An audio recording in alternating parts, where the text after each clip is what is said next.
नमस्कार दोस्तों, आप देख रहे हैं आपका अपना यूट्यूब चैनल दिलकुश लाइन्स। आज की इस वीडियो में हम पढ़ने वाले हैं आरबीएससी क्लास 12th हिंदी अंतरा पार्ट 2 का गद्य खंड। और मैं इतना आसान परिचय दूंगा कि अर्धवार्षिक हो या वार्षिक, एक बार पढ़ेंगे जिंदगी भर याद रखेंगे। तो बिना समय गवाए चलते हैं आज के पहले लेखक की तरफ। तो और हाँ, आपको छोटी सी बात जानकारी के लिए बता दूं कि आपके अर्धवार्षिक हो या वार्षिक, उसमें इस तरह का एक प्रश्न आएगा, निम्न में से किसी एक साहित्यकार का साहित्यिक परिचय दीजिए। साहित्यकार का यहाँ पे यह भी आएगा अथवा में, यह साहित्यिक परिचय दीजिए। इसमें से ये एक दिया हुआ है ये, और दूसरा दिया गया है पंडित चंद्रधर शर्मा गुलेरी। तो आपको जानकारी के लिए बता दूं कि ये एक गद्य खंड से है और दूसरा पद्य खंड से है। तो हमेशा एग्जाम में 100% ऐसा ही होता है कि एक गद्य खंड से आता है, एक पद्य खंड से। तो आपके पद्य खंड में 8 है और गद्य खंड में 9 है। तो इस हिसाब से हाँ ऐसा ही है। तो इस हिसाब से आपको मैं पहले ये पढ़ा रहा हूँ क्या, पद्य खंड, सॉरी गद्य खंड। गद्य खंड में 8 चैप्टर है और गद्य खंड में 9 है। तो इसमें से आप समझदार को इशारा ही काफ़ी है, क्योंकि 8 ही पढ़ने, यानी 2 नंबर क्वेश्चन के लिए इतने सारे लेखक परिचय पढ़ना जरूरी नहीं है। तो बिना टाइम वेस्ट किए हम आगे बढ़ते हैं। तो और जानकारी के लिए छोटी सी बात बता दूं कि अर्धवार्षिक में हमेशा 2 नंबर का ही पूछा जाता है। तो मैं बता दूं, पहले रामचंद्र शुक्ल जिनका पाठ है, एक नंबर जिनका पाठ है रामचंद्र शुक्ल जिनका पाठ, प्रेमचंद की छाया समृद्धि। 2-3 नंबर का लेखक परिचय, 2 नंबर का आए तो भी ये लिखना है, 3 नंबर का आए तो फिर भी यही लिखना है। रामचंद्र शुक्ल का जन्म 1884 में हुआ और निधन 1941 में। वे हिंदी गद्य के महान आलोचक, निबंधकार और इतिहासकार माने जाते हैं। हिंदी साहित्य का इतिहास उनकी सबसे प्रसिद्ध कीर्ति है। भाषा सरल और तर्कपूर्ण और वैज्ञानिक दृष्टि वाली है। इस तरह से बताना। इसके आगे का लेखक परिचय देखते हैं।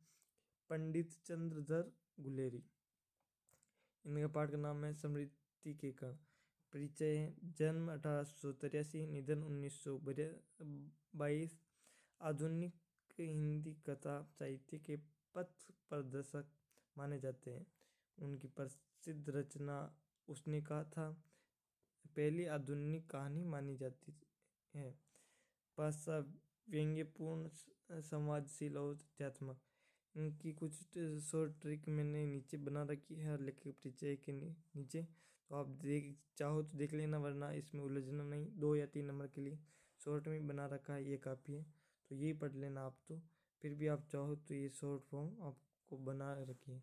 हम आगे बढ़ते हैं। तीसरे लेखक परिचय, कुल 8 लेखक परिचय है। तीसरा है फणीश्वर नाथ रेणु। तो ये पाठ है समाधियाँ। परिचय, जन्म 1921, मृत्यु 1977। रेणु भारत के महान आंचलिक उपन्यासकार माने जाते हैं। उनकी प्रसिद्ध कीर्ति मेला अंचल है।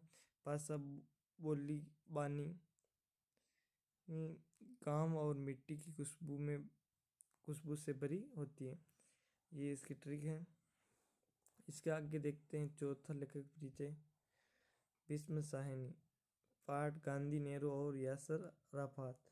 परिचय, जन्म 1915, निधन 2003। भीष्म साहनी हिंदी कथा साहित्य के महान उपन्यासकार और नाटककार थे। उनकी प्रसिद्ध कीर्ति तमस है। भाषा सरल, यथार्थवादी और मानवीय संवेदनाओं से भरी। ट्रिक ये दी गई है। ट्रिक आपको समझ में ना आए तो छोड़ देना, ट्रिक में मत उलझना। और 5वां लेखक परिचय देखते हैं, असगर वजाहत। तो पाठ, शेर पहचान, 4 हाथ साया। परिचय 1946 में जन्म हुआ और वे आधुनिक हिंदी के प्रसिद्ध नाटककार, कथाकार और उपन्यासकार हैं। उनकी प्रसिद्ध कीर्ति जहाँ एक गांव था और कहीं चर्चित नाटक है। भाषा व्यंग्यात्मक, सरल और सामाजिक यथार्थ पर आधारित। इसका आगे का लेखक परिचय देखते हैं। छठा 5 हो चुके हैं। निर्मल वर्मा पाठ, जहाँ कोई वापसी नहीं। परिचय, जन्म 1929, निधन 2005। निर्मला वर्मा हिंदी में नई कहानी आंदोलन के प्रमुख स्तंभ है। उनकी प्रसिद्ध कीर्ति लाल टीन की छत है, पाश्चात्य संवेदनशील, भावात्मक और मनोवैज्ञानिक गहराई वाली। इसका आगे का लेखक परिचय देखते हैं। ममता कालिया, दूसरा देवदास। परिचय, जन्म 1940। ममता कालिया हिंदी की प्रसिद्ध कवयित्री, कहानीकार और निबंधकार हैं। उनकी रचनाएं स्त्री विमर्श और सामाजिक मुद्दों पर आधारित होती हैं। भाषा व्यंग्यपूर्ण, बोलचाल की और प्रभावी हैं। तो ये लाइन आप सभी लेखक परिचय के नीचे लिख सकते हो। अब लास्ट एंड फाइनल हमारा लेखक परिचय, हजारी प्रसाद द्विवेदी, पाठ कुटज और परिचय, जन्म 1907, निधन 1979। वे हिंदी के महान निबंधकार, समालोचक और उपन्यासकार थे। उनकी प्रमुख कीर्ति बाण भट्ट की आत्मकथा है। भाषा विद्वत्तापूर्ण, शास्त्रीय और प्रभावी होती हैं। और तो दोस्तों ये हमारे RBSC क्लास 12 हिंदी के गद्य खंड के 8 लेखक उम्मीद है ये छोटा, यूनिक और एग्जाम बॉक्स्ड परिचय आपके अर्धवार्षिक और वार्षिक दोनों में फुल नंबर दिलाएगा।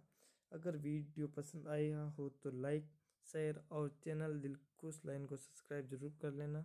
मिलते हैं अगले पार्ट में, जहां हम पद्य खंड के सभी कवियों का सबसे आसान परिचय पढ़ेंगे। धन्यवाद दोस्तों। Subscribe, like and comment, share please. जय हिंद, जय भारत।